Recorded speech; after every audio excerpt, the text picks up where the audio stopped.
നന്ദിഗ്രാമിൽ നിന്ന് സിപിഎം പ്രവർത്തകർ അടിച്ചോടിച്ച കർഷകർ നവംബർ മാസത്തിൽ തിരിച്ചു വന്നപ്പോൾ അവർക്കുനേരെ ആക്രമണമുണ്ടായി.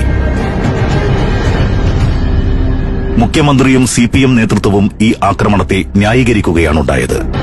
സിപിഎമ്മിന്റെ ഒരു റാലിയിൽ പങ്കെടുക്കാൻ വിസമ്മതിച്ചതിന് ഭൂമി സംരക്ഷണ സമിതി പ്രവർത്തകരായ 3 സ്ത്രീകളെ വസ്ത്രാക്ഷേപം നടത്തി. പുറത്തുവന്ന വിവരങ്ങൾ അനുസരിച്ച് തന്നെ 42 സ്ത്രീകൾ മാനഭംഗത്തിനിരയായിട്ടുണ്ട്. എന്നാൽ 300ഓളം സ്ത്രീകളെ സിപിഎം പ്രവർത്തകർ മാനഭംഗപ്പെടുത്തിയെന്നാണ് തൃണമൂൽ കോൺഗ്രസിന്റെ ആരോപണം. അധ്വാനവർഗ മഹത്വം പ്രസംഗിക്കുന്ന ഒരു സർക്കാരിന് കീഴിലാണ് സ്വന്തം കൃഷിയിടം സംരക്ഷിക്കാനിറങ്ങിയ കർഷകർ ഇത്തരത്തിൽ പീഡനങ്ങൾക്ക് ഇരയായത്. നന്ദിഗ്രാമിലെ അതിക്രമങ്ങളുടെ വാർത്തകൾ കേട്ട് രാജ്യം അമ്പരന്നു. ഇതേ തുടർന്ന് അവിടെ വാർത്തകൾ റിപ്പോർട്ട് ചെയ്യാനെത്തിയ മാധ്യമപ്രവർത്തകരെ സിപിഎം പ്രവർത്തകർ തടഞ്ഞു.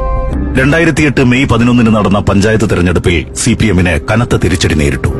പശ്ചിമബംഗാളിൽ സിപിഎമ്മിന്റെ 34 വർഷത്തെ തുടർച്ചയായ ഭരണത്തിന് അന്ത്യം കുറിക്കാനിടയാക്കിയ സംഭവം എന്ന നിലയിൽ രാജ്യത്തുടനീളം ചർച്ച ചെയ്യപ്പെട്ട വിഷയമാണ് നന്ദിഗ്രാം.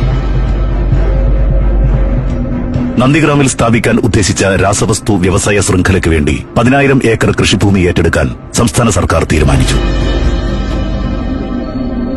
പ്രദേശവാസികൾ ഇതിനെ ശക്തമായി എതിർത്തു.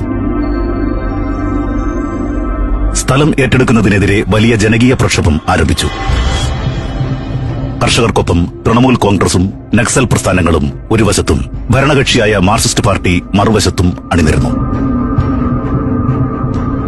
2007 മാർച്ച് 14 പ്രക്ഷോഭകർക്ക് നേരെ പോലീസ് നടത്തിയ വെടിവയ്പിൽ 14 പേർ കൊല്ലപ്പെട്ടത് സമരത്തിന്റെ വഴിത്തിരിവായി. ബംഗാളിലെമ്പാടും ഇതിന്റെ പ്രതിഷേധം അലയടിച്ചു. നന്ദിഗ്രാമിൽ വ്യവസായ ശൃംഖല സ്ഥാപിക്കുന്നില്ലെന്ന് സംസ്ഥാന സർക്കാർ പ്രഖ്യാപിച്ചെങ്കിലും കാര്യങ്ങൾ കൈവിട്ടുപോയി. 2011 നടന്ന നിയമസഭാ തെരഞ്ഞെടുപ്പിൽ സിപിഎം നേതൃത്വത്തിലുള്ള ഇടതുമുന്നണി ദയനീയമായി പരാജയപ്പെട്ടു. ഗംഭീര വിജയം നേടിയ തൃണമൂൽ കോൺഗ്രസ് ബംഗാളിന്റെ അധികാരം പിടിച്ചു. 2006 നിയമസഭാ തെരഞ്ഞെടുപ്പിലൂടെ തുടർച്ചയായ 7ാം തവണയും അധികാരത്തിലെത്തിയ ഇടതുമുന്നണി അത്തവണ മുന്നോട്ട് വെച്ച മുദ്രാവാക്യങ്ങളിലൊന്ന് ബംഗാളിനെ വീണ്ടും വ്യവസായവൽക്കരിക്കും എന്നതായിരുന്നു. ഇന്ത്യക്ക് സ്വാതന്ത്ര്യം ലഭിക്കുമ്പോൾ രാജ്യത്തെ വ്യവസായവൽകൃത സംസ്ഥാനങ്ങളുടെ കൂട്ടത്തിൽ മുൻപന്തിയിലായിരുന്നു ബംഗാൾ. തുടർച്ചയായ ഇടതുമുന്നണി ഭരണത്തിന് കീഴിൽ തൊഴിലാളി യൂണിയനുകൾ പ്രബലരായി കാര്യങ്ങൾ നിയന്ത്രിക്കാൻ തുടങ്ങിയതോടെ വ്യവസായ യൂണിറ്റുകൾ ഒന്നൊന്നായി അടച്ചുപൂട്ടി. വ്യവസായികളും ബിസിനസ്സുകാരും മറ്റ് സംസ്ഥാനങ്ങളിലേക്ക് ചേക്കേറി. തൊഴിലില്ലായ്മ കുതിച്ചുയർന്നു. ദാരിദ്ര്യം കൂടി. ഒരു കാലത്ത് ബ്രിട്ടീഷ് ഇന്ത്യയുടെ തലസ്ഥാനമായിരുന്ന കൊൽക്കത്ത ഒരു പ്രേത നഗരം പോലെ ജീർണിച്ചു. ബംഗാളിനെ പഴയ പ്രതാപത്തിലേക്ക് മടക്കിക്കൊണ്ടുവരുമെന്ന മുഖ്യമന്ത്രി ബുദ്ധദേവ് ഭട്ടാചാര്യയുടെ പ്രഖ്യാപനം ജനങ്ങളിൽ പ്രതീക്ഷയുണർത്തി. പുതിയ വ്യവസായവൽക്കരണ പദ്ധതിയുടെ ഭാഗമായിരുന്നു നന്ദിഗ്രാമിൽ രാസവസ്തു വ്യവസായ ശൃംഖല സ്ഥാപിക്കാനുള്ള നീക്കം. ഇന്തോനേഷ്യയിലെ പ്രമുഖ കുത്തക വ്യവസായിയായ സലീം ഗ്രൂപ്പ് പശ്ചിമബംഗാളിൽ രാസവസ്തു വ്യവസായ ശൃംഖല സ്ഥാപിക്കാൻ മുന്നോട്ട് വന്നപ്പോൾ ഇടതുമുന്നണി സർക്കാർ അതിനെ സ്വാഗതം ചെയ്തു. പ്രത്യേക സാമ്പത്തിക മേഖലയായി സ്ഥാപിക്കുന്ന ഈ കെമിക്കൽ ഹബിന് 10,000 ഏക്കർ സ്ഥലം വേണം. പൂർബ മേദിനിപൂർ ജില്ലാ പരിഷത്തിലെ ഹാൽഡിയ സബ് ഡിവിഷനിലുള്ള നന്ദിഗ്രാം ബ്ലോക്കിലെ കൃഷിഭൂമിയാണ് അതിന് പറ്റിയ സ്ഥലമായി കണ്ടെത്തിയത്. ഭൂമി ഏറ്റെടുക്കാനുള്ള നീക്കത്തിനെതിരെ കർഷകർ ഭൂമി സംരക്ഷണ സമിതിയുടെ ബാനറിൽ സംഘടിച്ചു. വിവിധ നക്സൽ ഗ്രൂപ്പുകൾ അവർക്ക് പിന്തുണയുമായെത്തി. ആദ്യഘട്ട പ്രതിഷേധങ്ങൾക്ക് ഫലമുണ്ടായില്ല എന്ന് കണ്ടപ്പോൾ സമരം നിയമലംഘന പ്രവർത്തനങ്ങളിലേക്കും നീങ്ങി. 2007 ജനുവരി മുതൽ മാർച്ച് ആദ്യം വരെ പ്രദേശത്തേക്കുള്ള റോഡുകൾ ഭൂമി സംരക്ഷണ സമിതി പ്രവർത്തകർ ഉപരോധിച്ചു. ഇതിന്റെ പേരിൽ കലാപവും കൊള്ളയും കുറ്റങ്ങൾ ചുമത്തി കർഷകർക്കെതിരെ പോലീസ് നിരവധി കേസുകളെടുത്തു. ഉപരോധം മൂലം നന്ദിഗ്രാമിലേക്ക് പ്രവേശിക്കാൻ പോലീസിന് കഴിഞ്ഞില്ല. സർക്കാരിനത് ക്ഷീണമായി. കോൺഗ്രസ് വിട്ട് തൃണമൂൽ കോൺഗ്രസ് രൂപീകരിച്ച മമതാ ബാനർജി നന്ദിഗ്രാമിലെ കർഷകരുടെ വേദനയിൽ വലിയ രാഷ്ട്രീയ സാധ്യതകൾ കണ്ടു. ബംഗാളിലെ സിംഗൂരിൽ ടാറ്റയുടെ നാനോ കാർ ഫാക്ടറി സ്ഥാപിക്കുന്നതിന് സ്ഥലം ഏറ്റെടുക്കുന്നതിനെതിരെ അവിടുത്തെ കർഷകർ നടത്തുന്ന സമരത്തിന്റെ നേതൃത്വം ഇതിനകം തന്നെ മമത ഏറ്റെടുത്തിരുന്നു.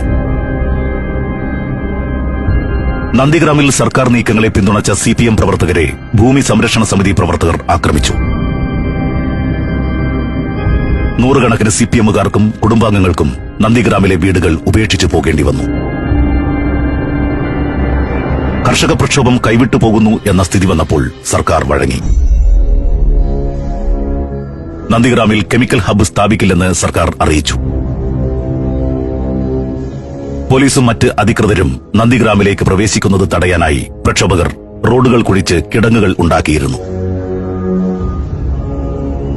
ഇത്തരം കുഴികൾ മൂടി ഗതാഗതം പുനഃസ്ഥാപിക്കാനെത്തിയ ഒരു പോലീസ് സംഘവുമായി പ്രക്ഷോഭകർ ഏറ്റുമുട്ടി. ഒരു പോലീസ് ഓഫീസർ കൊല്ലപ്പെടുകയും 12 പോലീസുകാർക്ക് പരിക്കേൽക്കുകയും ചെയ്തു.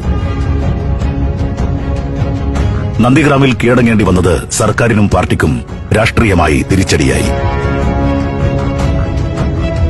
ഭൂമി സംരക്ഷണ സമിതിയുടെ സ്വാധീനം ഇല്ലാതാക്കാൻ പാർട്ടി തീരുമാനിച്ചു.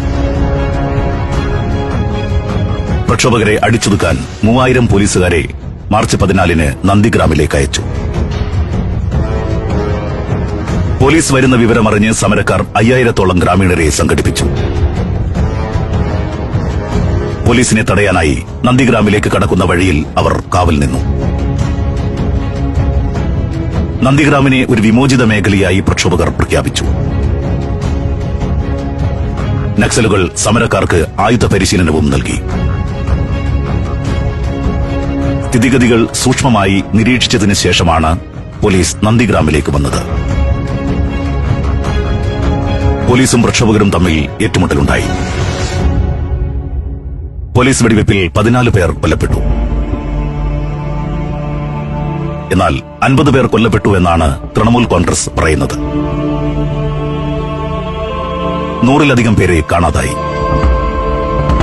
പ്രക്ഷോഭകരെ നേരിടാനായി പോലീസിന് പുറമെ പാർട്ടി ഗുണ്ടകളും എത്തിയിരുന്നതായി വാർത്തകൾ വന്നു. പലരും മരിച്ചത് ഗുണ്ടകളുടെ വെടിയേറ്റാണെന്ന് ആരോപണമുണ്ടായി. നന്ദിഗ്രാമിൽ നിന്ന് കണ്ടെടുത്ത വെടിയുണ്ടകൾ പലതും ഗുണ്ടകൾ ഉപയോഗിക്കുന്ന തരത്തിലുള്ളതായിരുന്നു. നന്ദിഗ്രാമിലെ വെടിവയ്പിന്റെ വാർത്ത പുറത്തു വന്നതോടെ കൊൽക്കത്ത പ്രതിഷേധാഗ്നിയിൽ തിളച്ചു. റോഡുകൾ ഉപരോധിക്കുകയും ട്രെയിനുകൾ തടയുകയും ചെയ്തു. നിരവധി ബസ്സുകൾ അഗ്നിക്കിരയായി. മാർച്ച് 15 നന്ദിഗ്രാമിൽ പ്രതിഷേധിച്ച ഗ്രാമവാസികൾക്ക് നേരെ പോലീസ് ലാത്തിചാർജ് നടത്തുകയും കണ്ണീർവാതകം പ്രയോഗിക്കുകയും ചെയ്തു. നന്ദിഗ്രാമിലെ ഒരു സർക്കാർ കെട്ടിടത്തിലേക്ക് 2000-ഓളം കർഷകരും പ്രതിപക്ഷ പ്രവർത്തകരും ഇരച്ചുകയറി. ഗ്രാമങ്ങളിലെ നിരവധി വീടുകൾ തകർക്കപ്പെട്ടു. ശരിക്കുമൊരു നരനായാട്ടാണ് മാർച്ച് 14 നന്ദിഗ്രാമിൽ നടന്നത്. പ്രക്ഷോഭകർ കൊടുംമർദ്ദനത്തിന് ഇരയായി. നിരവധി സ്ത്രീകൾ മാനഭംഗം ചെയ്യപ്പെട്ടു. പുറത്തുവന്ന വിവരങ്ങൾ അനുസരിച്ച് തന്നെ 42 സ്ത്രീകൾ മാനഭംഗത്തിനിരയായിട്ടുണ്ട്. എന്നാൽ 300-ഓളം സ്ത്രീകളെ സിപിഎം പ്രവർത്തകർ മാനഭംഗപ്പെടുത്തിയെന്നാണ് തൃണമൂൽ കോൺഗ്രസിന്റെ ആരോപണം.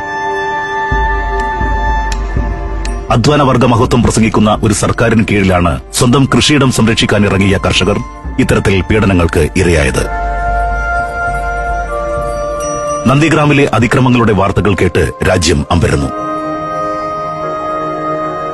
ഇതേ തുടർന്ന് അവിടെ വാർത്തകൾ റിപ്പോർട്ട് ചെയ്യാനെത്തിയ മാധ്യമപ്രവർത്തകരെ സിപിഎം പ്രവർത്തകർ തടഞ്ഞു. Saudi Arabia, United Arab Emirates, Kuwait. സഞ്ചാരം വോള്യം നമ്പർ 20. ഫുൾ എച്ച്ഡിയിലുള്ള അപൂർവ ദൃശ്യയാത്രാ വിവരണ ശേഖരം ഉടൻ സ്വന്തമാക്കാൻ സഞ്ചാരം എന്ന് SMS ചെയ്യൂ. ഫോൺ 9995444222. നന്ദിഗ്രാം സംഭവം പശ്ചിമബംഗാൾ സർക്കാർ കൈകാര്യം ചെയ്ത രീതിയെ സംസ്ഥാന ഗവർണർ ഗോപാൽ കൃഷ്ണ ഗാന്ധി പത്രസമ്മേളനം നടത്തി നിശിതമായി വിമർശിച്ചു. ജനങ്ങളുടെ സഹകരണത്തോടെ നന്ദിഗ്രാമിൽ ഭൂമി ഏറ്റെടുക്കണം എന്നതായിരുന്നു പാർട്ടിയുടെ നയമെന്ന് വിശദീകരിക്കാൻ സിപിഎം ശ്രമിച്ചെങ്കിലും അത് ഫലം കണ്ടില്ല.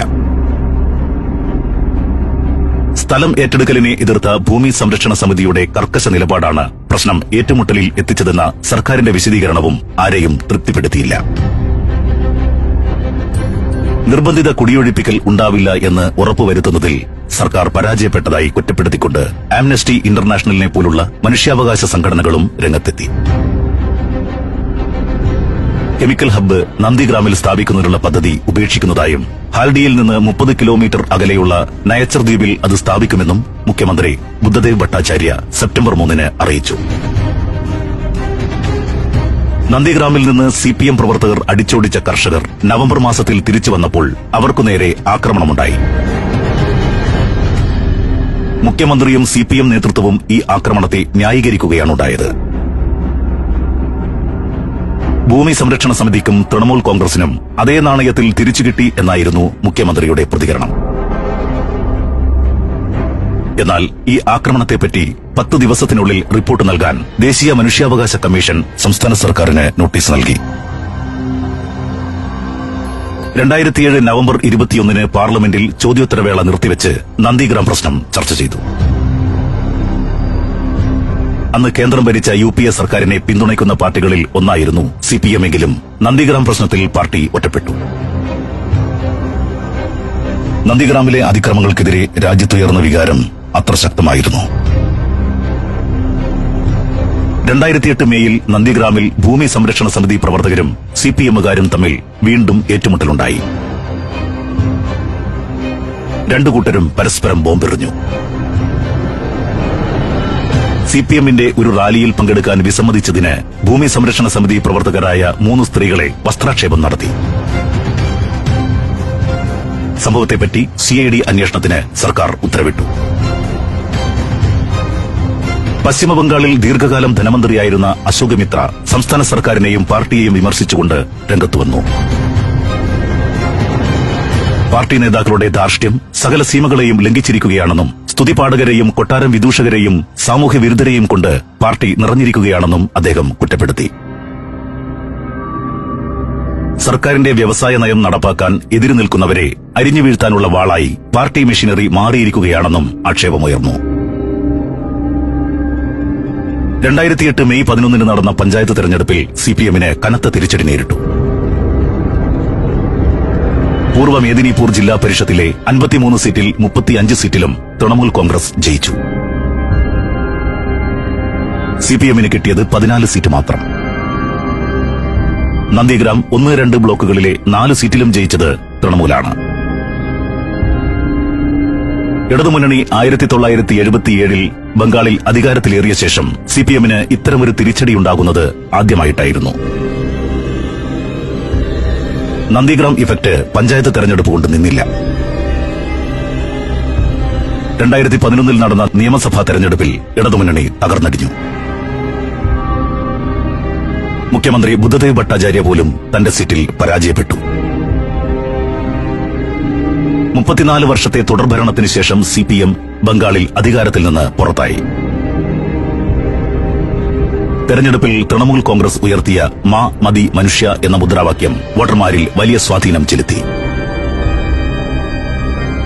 അമ്മ, ഭൂമി, ജനങ്ങൾ എന്നാണ് ഈ മുദ്രാവാക്യത്തിന്റെ അർത്ഥം. നിയമസഭയിൽ ആകെയുള്ള 294 സീറ്റിൽ 184 സീറ്റിൽ ജയിച്ച് തൃണമൂൽ കോൺഗ്രസ് അധികാരത്തിലെത്തി. മമതാ ബാനർജി പശ്ചിമബംഗാൾ മുഖ്യമന്ത്രിയായി. തൃണമൂൽ കോൺഗ്രസിനും സഖ്യകക്ഷികൾക്കും കൂടി 227 സീറ്റ് ലഭിച്ചിരുന്നു. കോൺഗ്രസ് 42 സീറ്റിൽ ജയിച്ചു. CPMന് ജയിക്കാൻ കഴിഞ്ഞത് 40 സീറ്റിൽ മാത്രം. ഇടതുമുന്നണി കക്ഷികൾക്കെല്ലാം കൂടി കിട്ടിയത് 62 സീറ്റ്.